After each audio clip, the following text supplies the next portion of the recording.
Namaste. Welcome to Bharatiya Kala Samskriti's 4th annual cultural event. Bharatiya Kala Samskriti, a not-for-profit organization, was founded in 2016 with the vision of promoting Indian arts and culture. As part of this vision, we conduct music and dance recitals, Sanskritam study groups, and also sponsor scholarships to deserving students of arts. Bharatiya Kala Samskriti, in collaboration with Sumaniketan, a not-for-profit school for the underprivileged, conducts Sumanjali, an annual cultural event to bring more awareness among the underprivileged children about our Indian arts and culture. Swanubhava, an initiation of Sri T.M. Krishna Garu to promote our Indian arts and culture among children, was first conducted in Hyderabad by Bharatiya Kala Samskriti. Bharatiya Kala Samskriti has also conducted several workshops in the past 4 years in Carnatic music, music therapy and dance. Our sincere gratitude to all the volunteers, sponsors and donors without whose help and support this would not have been possible. We are very happy to have you all join us for our 4th annual cultural event. Thank you.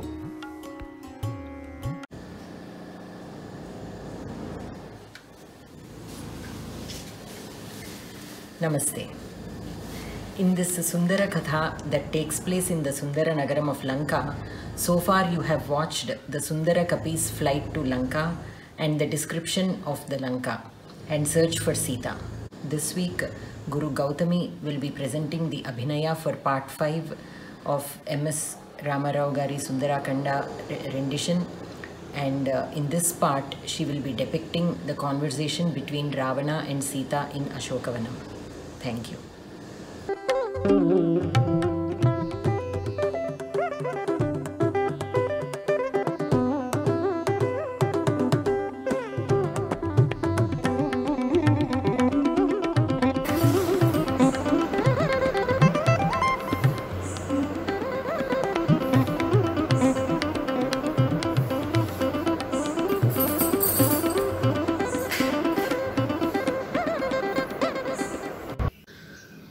Om Shri Gurubhyo Namaha. This is Gautami Kumar, Bharatanatyam dancer from Hyderabad. I am disciple of Guru Shri P.V. Aditya of Upadhyaya School of Dance, Bangalore. Working on Sundarakanda has been a beautiful experience, and I can't thank enough Sri Vanigaru of Bharatiya Kala Samskriti for giving me this wonderful opportunity. Today I'll be presenting part 5 of Sundarakanda. In part 4, Hanuman finally finds whereabouts of Sita. However, he is not certain about how to approach her. So he'll be waiting on top of the tree, watching all the activities around her. Like this, it's been 3 nights and it is the 4th daybreak. Hanuman gets to watch the conversation between Ravana and Sita. Ravana, overcome by the desire to have Sita by his side, makes fun of Rama, makes fun of Sita. He says Rama's strength is no equal to his, and he might have already fallen to ground searching for Sita, and Sita is wasting her time waiting for Rama. Sita doesn't agree to it. She reminds Ravana about his deceit, how he disguises himself as Rishi and abducts her when both Rama and Lakshmana were not around. And she also suggests Ravana to end this war with Rama and send her back to Rama and also seek his mercy. Ravana gets angry, very angry, and he reminds Sita about the 1 year time frame he has given her, of which only 2 months are remaining. In these 2 months, Sita has to choose between 2 options. One, either go with Ravana or to die. Sita doesn't budge to it. She gets back to him even stronger and says she's sitting in Ashokavanam not because she doesn't have strength. She's only sitting here because she doesn't have word from her husband. Otherwise, she could burn Ravana into flames in a second.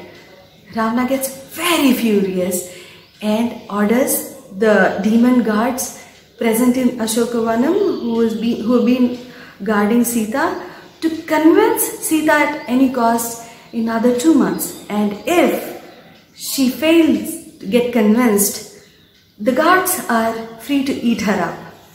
By giving these orders, he leaves Ashokavanam in a fury. Thank you very much for watching.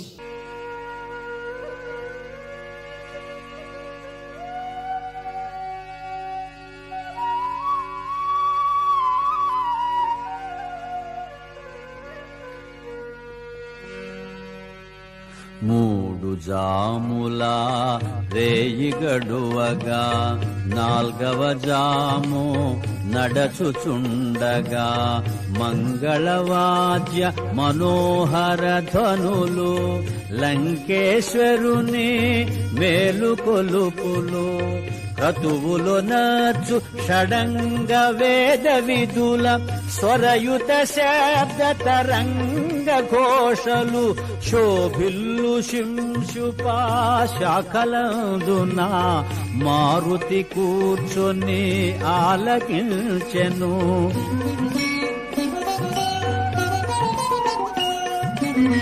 రావణాసురుడు శాస్త్రోక్తముగా వేకువనే విధులన్నీయొనర్చెను.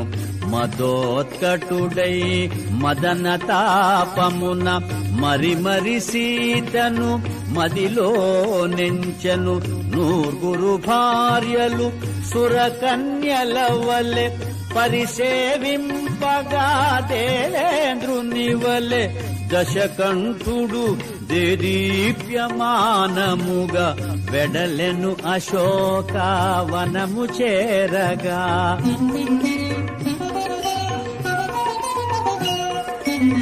లంకేశునితో వెడలిరి సతులు మేఘము వెంట విద్యుల్లతల వలె మధువు గ్రోలిన పద్మముఖుల ముంగురులు రేగే భృంగముల వలె క్రీడల తేలిన కామిని మణుల నిద్రలేమి పడు అడుగులు తూలే దశకంఠుడు దేదీప్యమానముగా చేరెను అశోకవనము వేగముగా.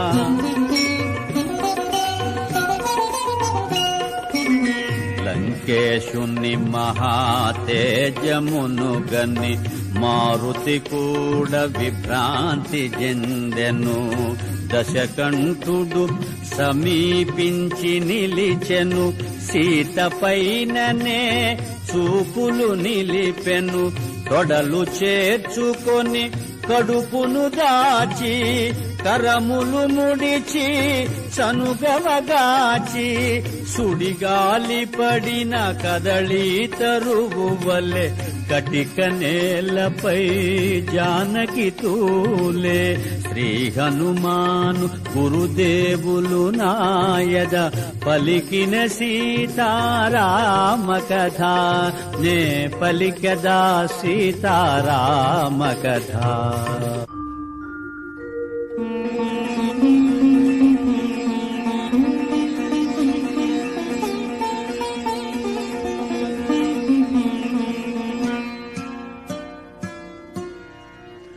ఓ సీతా ఓ పద్మనేత్ర నా చెంత నీకు ఏల చింత. ఎక్కడి రాముడు ఎక్కడి అయోధ్య ఎందుకోసమే వనవాసవ్యధ. నవయౌవన త్రిలోక సుందరి నీకెందుకు ఈ మునివేషధారి అని రావణుడు కామాంధుడై నిలిచే నోటికి వచ్చినదెల్ల పలికే.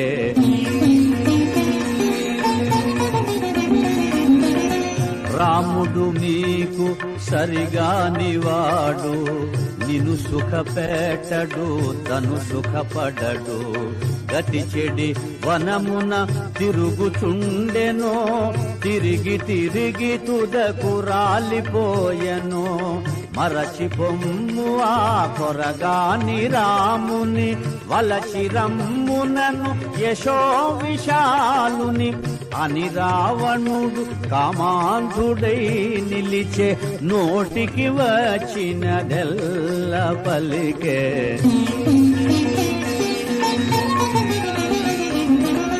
రాముడు వచ్చుట నన్ను గెల్చుట, నిన్ను పొందుట కలలోని మాట. బల విక్రమధన యశములందున అల్పుడు రాముడు నా ముందెందున. యమకుబేర ఇంద్రాది దేవతల గెలిచిన నాకిల నరభయమేలా అని రావణుడు కామాంధుడై నిలిచే, నోటికి వచ్చినదెల్ల పలికే. శ్రీ హనుమాను గురుదేవులు నాయద పలికిన సీతారామ కథ, నే పలికద సీతారామ కథ.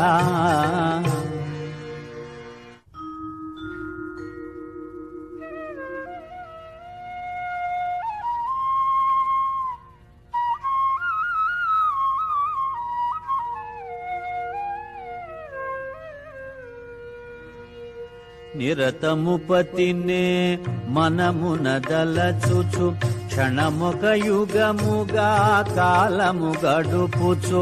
రావణ గర్వ మదంబుల దృంచు, రాముని శౌర్య ధైర్యముల దలచుచు. శోకతాప్తయై శిరమును వంచి, తృణమును దృంచి తన ముందుంచి. మారు పల్కె సీత దీన స్వరమున, తృణము కన్నా రావణుడే హీనమన.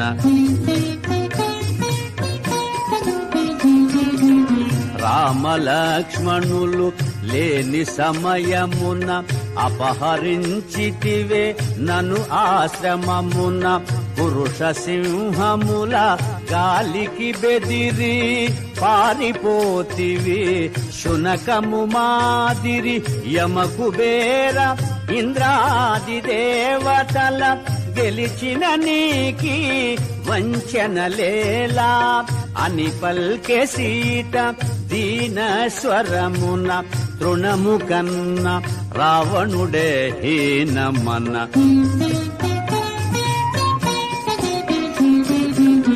ఓయి రావణ నా మాట వినుము, శ్రీరామునితో వైరము మానుము. శీఘ్రముగా నను రాముని చేర్చుము, త్రికరణ శుద్ధిగా శరణు వేడుము. నిన్ను మన్నించి అనుగ్రహింపుమని కోరుకొందునా కరుణామూర్తిని అని పల్కె సీత దీన స్వరమున. తృణము కన్నా రావణుడే హీనమన. శ్రీ హనుమాను గురుదేవులు నాయద పలికిన సీతారామ కథ, నే పలికద సీతారామ కథ. ఓ సీత నీవెంత గడసరివే, ఎవరితో ఏమి పలుకుచుంటివే. ఎంతటి కర్ణ కఠోర వచనములు, ఎంతటి ఘోర అసభ్య దూషణలు. నీపై మోహము నన్ను బంధించెను, లేకున్న నిన్ను వధించియుందును అని గర్జించెను ఘనతరగాత్రుడు. క్రోధోద్దీప్తుడై దశకంఠుడు. నీ కొసగిన ఏడాది గడువును 2 నెలలలో తీరిపోవును. అంతదనుక నిన్నంటగరాను, ఈ లోపున బాగోగులు కనుగొను. నన్ను కోరని నిన్ను బలాత్కరించను, నన్ను కాదను నిన్ను కనికరించను అని గర్జించెను ఘనతరగాత్రుడు. క్రోధోద్దీప్తుడై దశకంఠుడు.